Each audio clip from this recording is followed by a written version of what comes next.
Tem duas perguntinhas que eu queria puxar pra gente fechar. A gente já tá quase uma hora, não sei se vai rolar o bate-bola hoje, né? Mas tem umas perguntinhas legais aqui, cara, essa aqui do Vitor, porque a gente falou muito sobre economia norte-americana, juros norte-americano, e talvez para algumas pessoas não fique claro, né? O que que a gente tem a ver com isso se a gente está no Brasil, né? Por que que a gente se preocupa tanto com os dados norte-americanos e nem fala, por exemplo, do Bacen, sacou? Nem fala da questão aqui no Brasil, cara. Cara, porque cripto é um mercado global, né? O que toca preço de cripto é macro global. Global é Estados Unidos, China, Banco do Japão, Banco Inglês e Zona do Euro.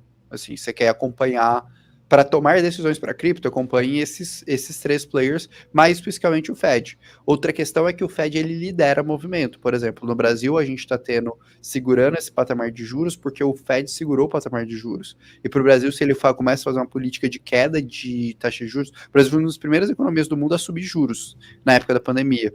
Até enfim, uma postura que segurou muito da bronca aqui no Brasil. Hoje mostrou-se acertada. E agora, nesse contexto dos caras baixarem os juros, eles não estão baixando por quê? Porque se eles baixarem juros agora, o rendimento do título em real fica pouco interessante comparado a dólar. Todo mundo faz essa conta, cara. Por É. quanto que eu tô ganhando em real versus o custo do meu swap para manter segurança, o meu hedge de dólar, versus o quanto eu ganharia na prática estando em dólar. Se o Brasil começa a baixar juros, o câmbio do Brasil estoura. O dólar vai, tipo assim, para 6, 7, vai ao infinito. E aí, se isso acontece, pro brasileiro médio, isso é ruim, porque hoje a gente tem uma balança que a gente importa muita coisa. Então, isso acaba afetando a economia de uma forma mais desconfortável. Então, tem esse fator também, se você quiser fazer análise para o Brasil. Mas falando agora especificamente de cripto, é porque cripto é um mercado global.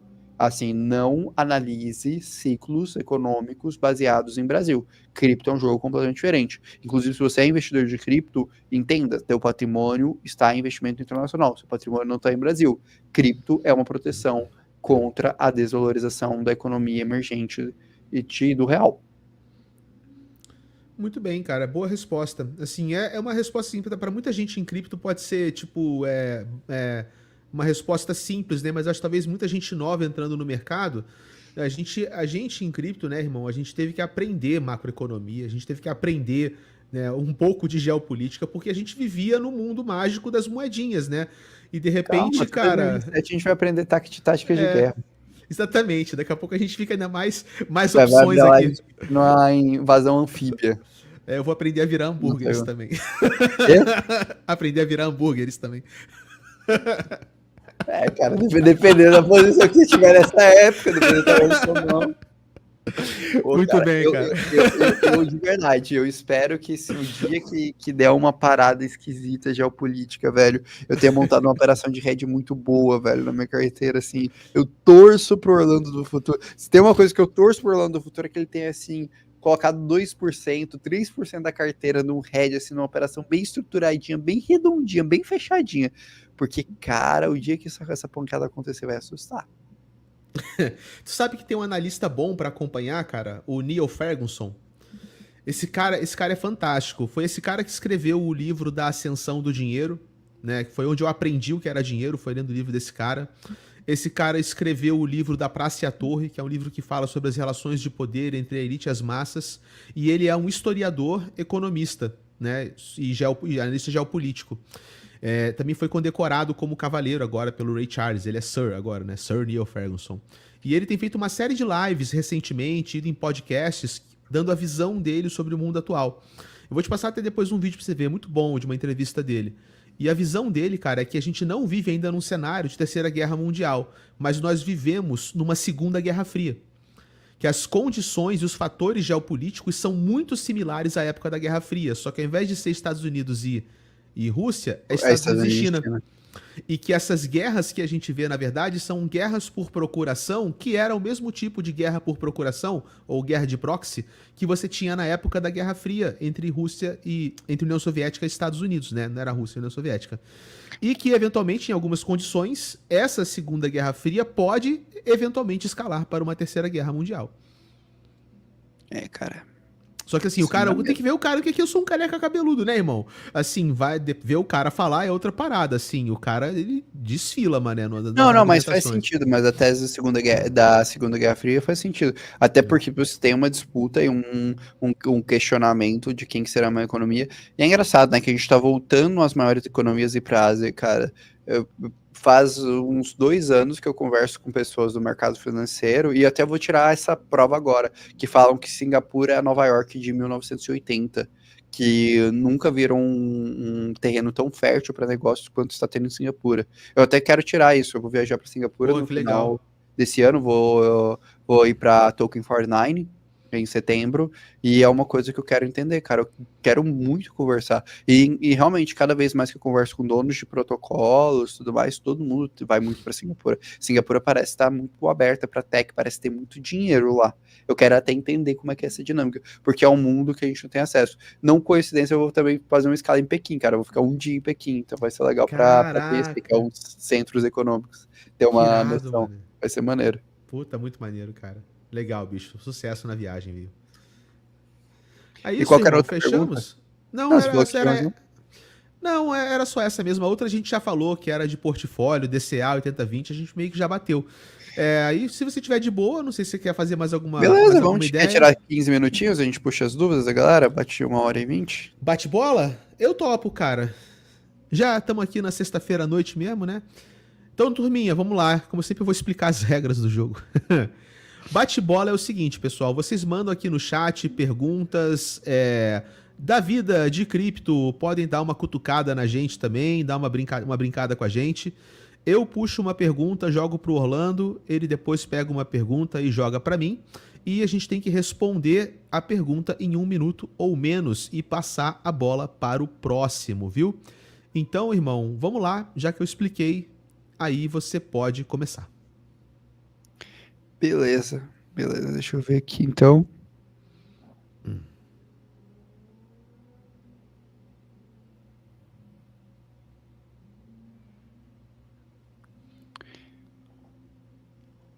Poster Ruvo.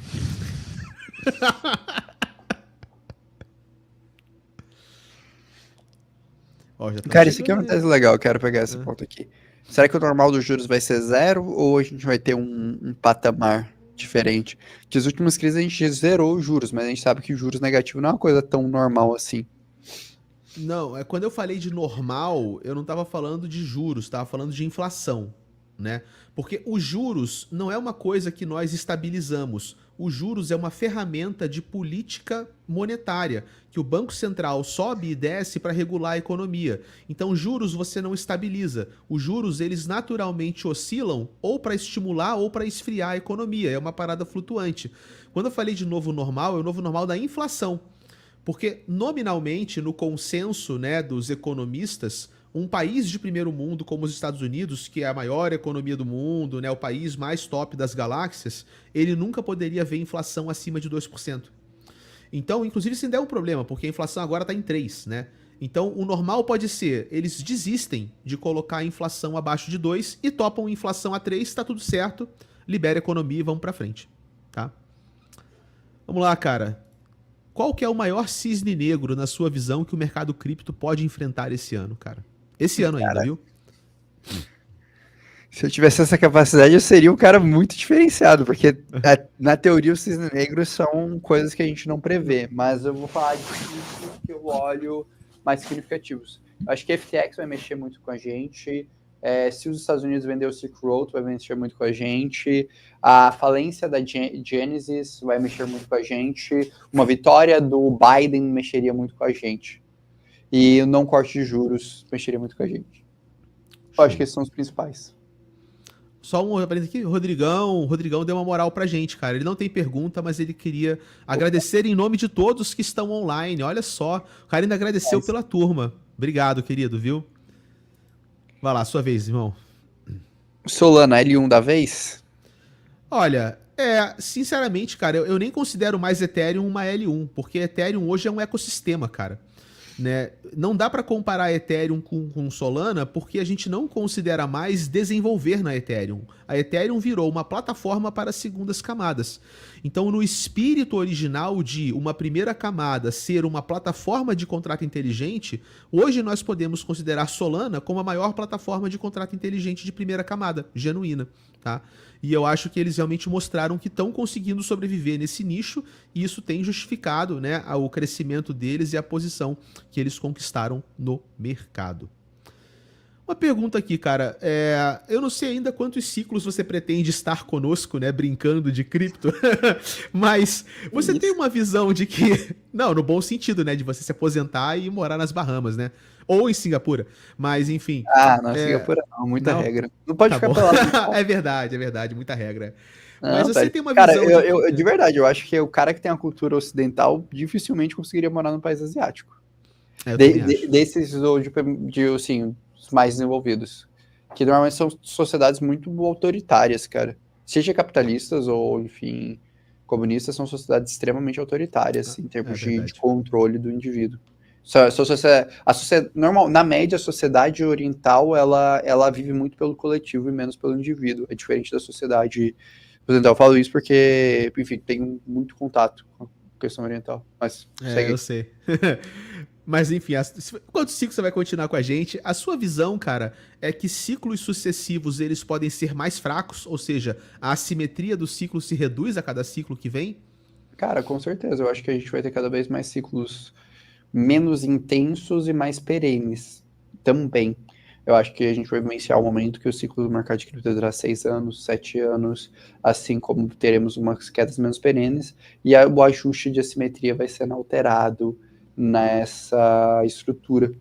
Então, na minha perspectiva, isso é um processo natural de amadurecimento de qualquer mercado. Mas isso não significa que o mercado de cripto não vai ser um mercado assimétrico. Eu acredito que a gente ainda vai vivenciar uma transição geracional.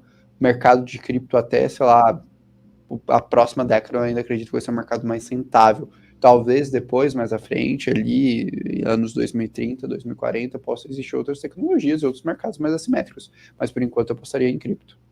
Show. Muito bem. Sua vez, vai. Para fechar, então, aí. E aí, cara, o que você tá achando do impostinho? Mas cara, que pergunta, velho. O que eu acho da reforma tributária no BR? Devemos correr? Sinceramente, cara, se eu tivesse dinheiro suficiente e eu tivesse condições de vida para tal, eu tiraria minha cidadania do Brasil. Não tenho a menor dúvida sobre isso. Mas eu hoje tenho família, tenho um arranjo e não tenho condições financeiras para isso. Enquanto eu não consigo ter um status qual eu posso tirar minha cidadania do Brasil e você tem que passar quase metade do ano fora do Brasil por conta disso, eu obedeço o regime tributário, eu faço a minha declaração. Claro que eu tento ao máximo fazer a elisão, que né, evasão fiscal é você mentir, elisão fiscal é você tentar usar a regra o máximo possível a teu favor. Então eu faço tudo o que eu posso para tentar jogar o jogo dentro da regra e declarar as coisas direitinho, né? Não que eu ache legal, mas eu prefiro isso do que ter a dor de cabeça de ter que lidar com a receita daqui a 5 anos, entendeu? Se eu fizer uma bolada em cripto, por exemplo. Eu tô estruturando minha saída pro exterior. Sim, cara. Se eu tivesse grana, eu faria isso, com certeza. Cara, pra mim, assim, a conta que eu estou fazendo, se der o resultado que eu imagino que cripto vai dar, cara, não vale a pena ficar no Brasil. É. Assim, cara, existem poucas coisas na vida que eu falo que, assim, são alguns investimentos mais acertados. Mas eu acho que um dos melhores investimentos que eu fiz na minha vida, que não foi investimento no especulativo financeiro, foi estruturação tributária, cara. Estruturação tributária, para mim, foi uma das melhores coisas, um dos melhores investimentos que eu já fiz na minha vida inteira, de verdade. Vale a pena. Se você tem um capital mínimo, assim, eu falo assim, se você tem uma empresa com faturamento bom, ou um capital com faturamento, ou você tem capital investido relevante, cara, estruturação tributária, pô, você vai gastar. É caro, não é barato. Às vezes o advogado vai te cobrar 15, 20, 30 mil para estudar teu caso, mas a grana que você vai economizar, cara, em poucos meses normalmente se recupera. Especialmente para a empresa. Boa. Não desisti disso ainda, só não consigo fazer agora.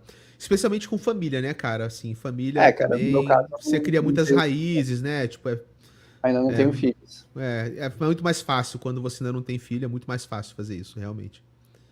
É Tem isso, como irmão. Acho que foi. Você tem só, vamos fechar com o superchat que chegou agora. Puxar pra você e a gente mata com o superchat do nosso queridíssimo Paulo Jorge. Acreditamos em um mercado com 10 tri de market cap total?